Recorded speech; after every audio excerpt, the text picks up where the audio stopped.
Hello दोस्तों, नमस्कार। आपको मेरे चैनल प्रॉपर्टी इन्वेस्टमेंट जर्नलिस्ट से स्वागत है। मेरा एक दूसरा भी चैनल है, पैसा और सुकून सब ठीक ठाक है। Kindly subscribe both the channel. आज का हमारा टॉपिक प्रॉपर्टी पे रहेगा और इसके बारे में हम ये देखेंगे कि भाई लास्ट 2-3 ईयर्स में क्या ट्रेंड रहा है। स्पेशली कोरोना के बाद देखें, कोरोना के बाद अगर आप देखते हो तो एक कंटिन्यूस अप गोइंग ट्रेंड था जो प्राइस वैल्यू में जो था, चाहे वो प्लॉट हो, फ्लैट हो या भाई बिल्डर फ्लोर हो, सभी में करीब करीब इसी तरह का ट्रेंड देखने आया था। लेकिन अभी आप देखोगे कि लग्जरी प्रोजेक्ट तो हाथों हाथ बिक जाते हैं, लेकिन जो मीडियम या फिर एक तरह से भाई जो ज़्यादा लुक्रेटिव जगह नहीं है तो उसके प्राइस लगभग स्टैग्नेंट हो गए हैं। प्लॉट में भी जो भाई हुडा के प्लॉट से खास प्राइम लोकेशंस पे है, it is still going upward. But क्या है कि जो नॉर्मल सेक्टर थे उनके भी प्राइस स्टैग्नेंट हो गए हैं। DDGY का भी करीब यही हाल है, एक अच्छा जंप इन्होंने लिया और now that price is stagnant now.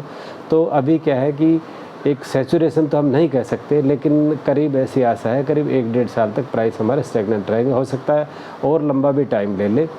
तो भाई इन्वेस्टर से यही है कि भाई अभी आप अपने भाई इन्वेंट्री को निकाल दो तो ज़्यादा अच्छा है, और जो रीसेल के बारे में सोच रहे हैं उनके लिए भी बेस्ट टाइम है, क्योंकि कुछ दिनों के बाद आप देखोगे कि प्राइस बढ़ नहीं रहे हैं। तो जैसे जैसे प्राइस नहीं बढ़ेंगे तो यू विल फील कि भाई लॉस तो नहीं हो रहा, लेकिन प्राइस कुछ रिटर्न्स नहीं आ रहे।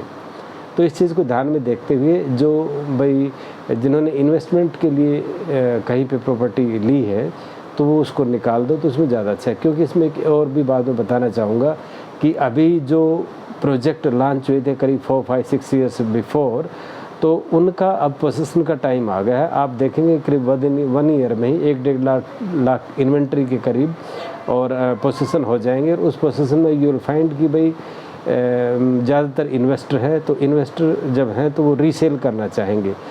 तो इसमें प्राइस ज़्यादा अप जाने के चांसेस नहीं है। Best time, best opportunity purchase for the end user. और भाई इस टाइम एक अच्छा घर अपनी पसंद का आप देख सकते हो। लेकिन जो कंटिन्यूस अगर हम 2 साल में देखें, अगर 2 साल पहले एंड यूज़र ले लेता तो वो ज़्यादा बेटर था, क्योंकि 2 साल में काफ़ी पैसा बढ़ा है, चाहे प्लॉट लगा लो या फ्लैट लगा लो। और अब 2 साल बाद आप देख रहे हैं कि अभी जो ट्रेंड स्लो हो गया है, यानी कि जो एंड यूज़र है वो बड़ी आराम से भाई अपना चॉइस का घर देख सकते हो, अच्छी बार्गेनिंग कर सकते हो। कोई जल्दबाजी नहीं है, अप गोइंग ट्रेंड नहीं है। प्राइस ऐसा नहीं कि भी आज कुछ है कल कुछ हो जाएगा, 1 हफ्ते बाद कुछ है, महीने बाद कुछ है, क्योंकि प्राइस लगभग स्टैग्नेंट हो गए।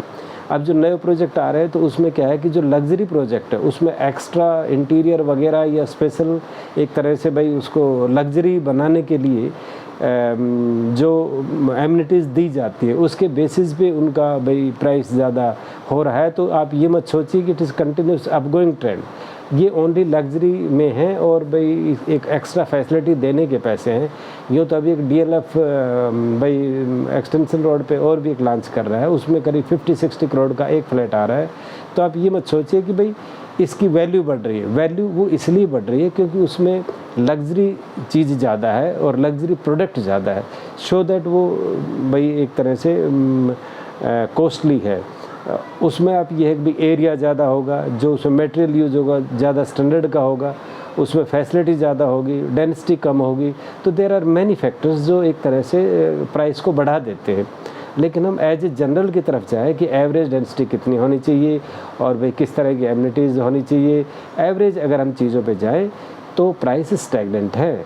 और अभी तो आप देखोगे करीब यानी कि कोरोना के बाद जैसे बढ़ना स्टार्ट हुआ था तो भाई उसमें काफ़ी अप गोइंग ट्रेंड था, बट अभी वो अप गोइंग ट्रेंड ख़त्म है। और जो 5-6 साल पहले जो प्रोजेक्ट्स आए थे उनका एक तरह से लॉन्च टाइम आ गया है, तो रीसेल का मार्केट भी बूम करेगा।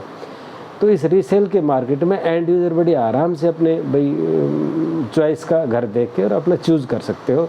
वेरेज इन्वेस्टर से ये एडवाइस सजेशन है कि भाई अपना आप निकल जाओ तो ज़्यादा अच्छा है, या तो आप लंबे समय तक रखो। अदरवाइज़ मेरे हिसाब से ऐसा लग रहा है करीब 1-1.5-2 साल तक अभी प्राइस अप नहीं जाएंगे। वो बात अलग है, कोई विशेष लग्जरी आता है तो उसका कॉस्ट बढ़ता है। आई डोंट मीन्स भाई ये नहीं कह सकता कि नहीं बढ़ता, डेफिनेटली बढ़ता है, बट एवरेज कैलकुलेशन में जाओगे तो अप गोइंग ट्रेंड नहीं है।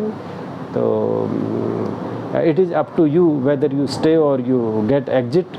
I think it is the time of exit and it is the best time for the end user to purchase the nice home, और उसको एक अच्छी बार्गेनिंग का इसमें अपॉर्चुनिटी है, तो he can go for that.